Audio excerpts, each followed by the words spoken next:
Hello chaps and chapettes, and welcome to a haunted, no it's not really haunted, but another edition of Board Games Everybody Should, a video series where I show you how to play a game, and then I give you not just one, but two reviews about the game.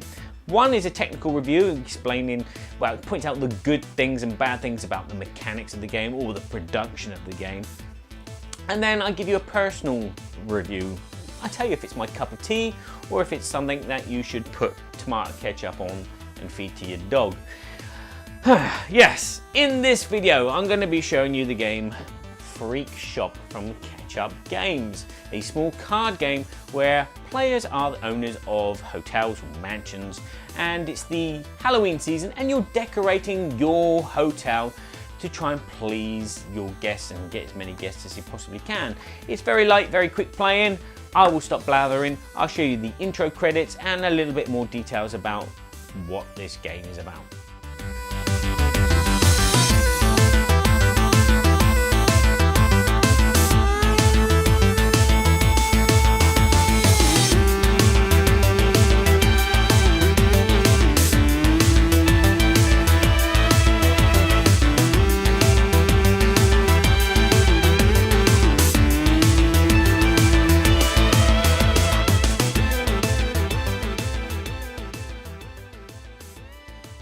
The game consists of a deck of cards and a pile of tiles. The tiles are scoring conditions for the end of the game.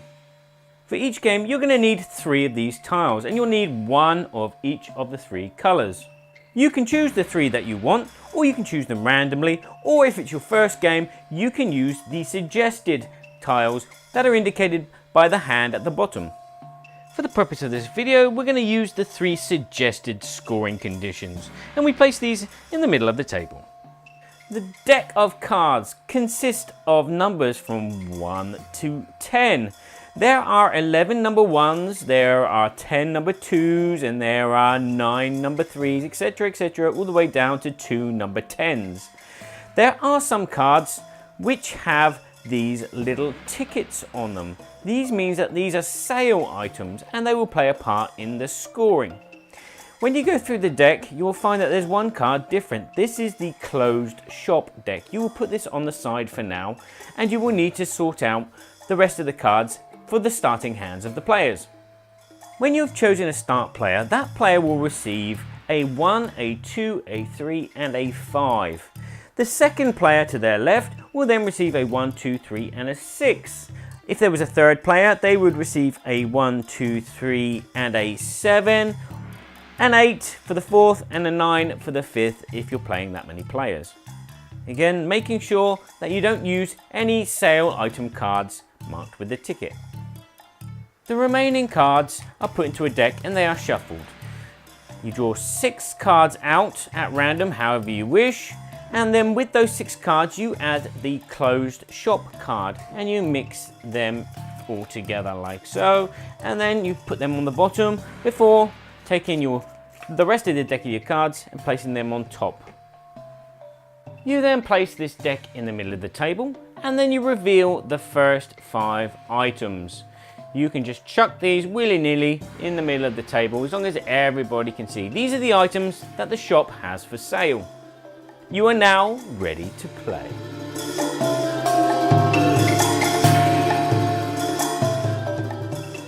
On a player's turn, they can do one of 2 actions. They can get a good deal, or they can sell at a fair price.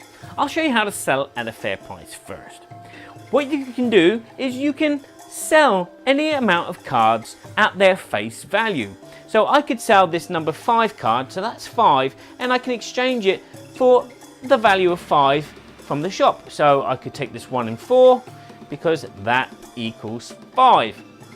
Or I could have exchanged the 5 with the 3 and the 1 for the 9. To make a good deal, I can exchange any number of cards of the same value for any number of cards of the same value. So I could exchange these 2 1s for these 2 6s. Or I could just exchange this 1 for a 5. At the end of a player's turn, you need to restock the shop. In a 2 or 3 player game, you will take 2 cards from the deck and add them to the shop pool. In a 4 or 5 player game, you only add 1. If after you've restocked the shop there are less than 5 cards in the shop, you just add X amount of cards until there are at least 5 in the shop, and then play passes to the next player. The game will continue just until the closed shop card arrives, and then you will do your final scoring.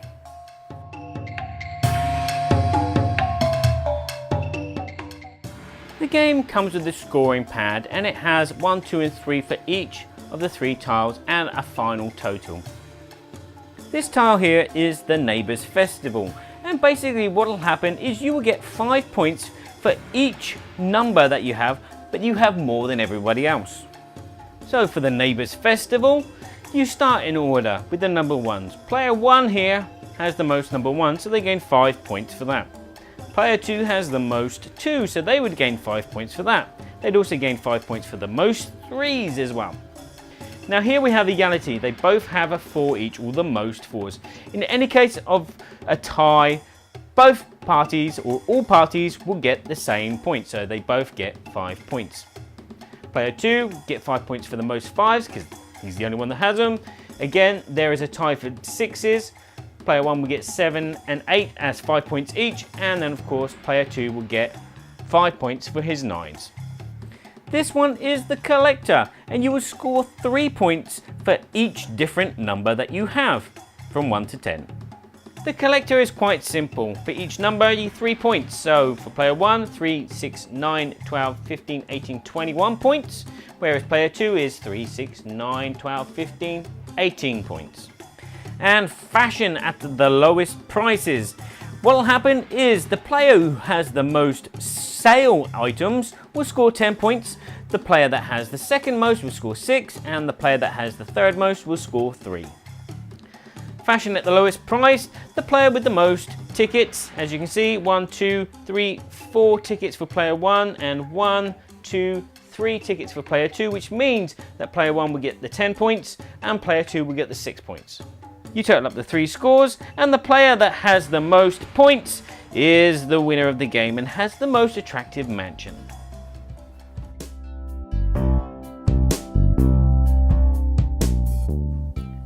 So, Free Chop is a board game that every mansion-owning grand-mère will adore.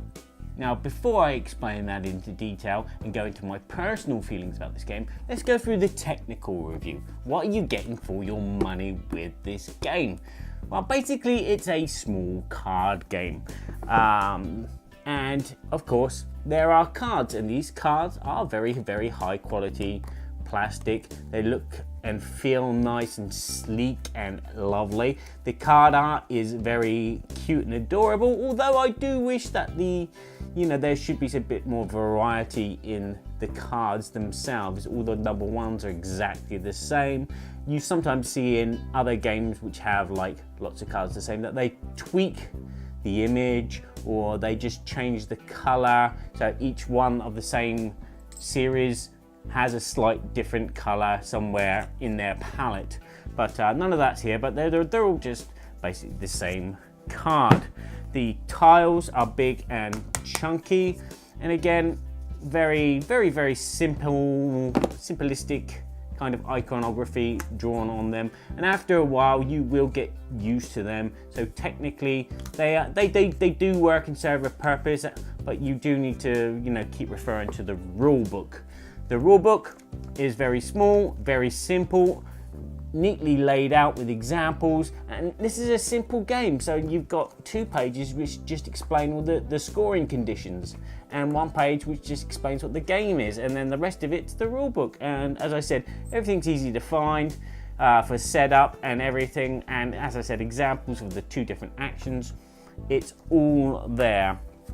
You also get a score pad. You may run this out. It's quite a good size, it works, but that's what you're getting in this box. Now technically, the technical mechanisms of the game are very simple. You're either exchanging card numbers for other cards the same number, or you're exchanging the value on the cards for different values on the other cards which equal the same. And that's it. And your scoring conditions will dictate how you're going to play and what you're going to take. Each of the different 3 colors, because you're going to have 3 colors, has a subject. There's one color which plays on all the items that are on sale. There's one color which plays on the numbers themselves. So if you've got a run, or if you've got like more than everybody else or whatever, and the other one plays on how many you have of each number, or collections or sets. Like if you've got 2, or if you've got pairs, you get extra points for the pairs, or if you've got the most, you get the most points. So technically the game is very sound, very simple, and it works really well. And technically this game feels better with more players. So technical score would be a 9 out of 10. You're getting very good quality components, although there's not a lot of them, and they could have done with, a bit more artwork. Just, as I said, little tweaks maybe on the artwork on each card, so it's not all the same, but it is 10 cards. If you include the closed shop one, that's 11 cards of artwork, which technically is not going to be that expensive. Obviously, if they put more artwork in, the game would be more expensive. Again, as I said, the mechanics themselves are very simple, but they're a bit limited. They could have done with maybe something else extra into the game, so you've not just got the items which are special sale items, but maybe some unique items. That might have been nice as well, and then you would have had an extra set of tiles. It might be an expansion, but yeah, a 9 out of 10. Technically, this is a solid game. You're getting a good amount of game for your money. Now, my personal review of this game. The game is a fun, light card game which everybody can get into because of the simple mechanisms. You can play this with old people, you can play this with very young players as well. You can play this with novices, and you can play this with experts. There is a bit of mind that, there is this puzzle element to the game. How do you get the best score at the end of the game? Using with the different scoring tiles. I've forgotten the word for some strange reason. It must be this hat. Yeehaw! But getting to those high scores is a puzzle in itself, and then figuring out what you've got and how you can get the best scores with what's in the pool, because people are going to be taking the pool, and the pool's going to be changing a lot. The pool may even be really, really big at some stage, and there'll be so many cards for you to look at that you're going, oh, right, if I do that and do that, and then the game slows down a tad, because it is quite a fast game. You will knock this out in about 15 to 20 minutes. More players is more fun. With more players, if you're playing a 5-player game, there's always that one card that comes up on your turn and it's a 1, and you're like, well, I don't want a 1. I want a big card. And then on another player's turn, oh, they get the 10 or the 8, and you're like, I just want to exchange one of my 1s for an 8 or something, and it's like frustrating. So there is that luck factor of the cards which come out, and again, people will play in different ways as well. Some people will start, keeping all the high cards or all the sale items, and not think about just sacrificing something so they can get lots more of other things which they can then transform into something else. It is a nice little kind of transformation puzzle, and it is quite enjoyable. As I said, 2 players is probably not great because it's just this back and forth, very slow. Well, not slow, but it just feels really slow, and it feels like, well, yeah, I won, you didn't. People grasp onto the idea quite quickly. There are those moments where you explain the game and people are, as I said, are reluctant to get rid of high cards because they think they're important. Once they figure out that, it's not important, just throw it away. But because it'll give you that 10, will give you 10 number 1s. Woohoo, that's cool. And then you can use 3 of those number 1s to get 3 7s. Hey, and you've multiplied your value of your cards. But hey ho, that's the way people play. So it's quite easy to get into, it's quick and plain, it's light and fluffy, a great little card game, which gives me a personal kind of 7 out of 10. It's one of those kind of Uno games. You know, I don't mind playing it. It's fun. It's not something I'm going to go to. It's a nice filler. Again, as I said, this is something that I can play with my family quite easily because they will pick it up and go, yeah, that was fun. Yeah, I enjoyed that. But hey ho. Gives an overall score of 8 out of 10. Gives the 9 and the 7 makes, yeah, do the math. Yeah. So there you go. So there you have it. I hope that you found this video enjoyable and informatical. No, not the word. I keep getting that word wrong. Informatical. No, it's not informatical. It's, you know, where you've been informed. Dear me, I'm gonna get this right one day. Anywho, if you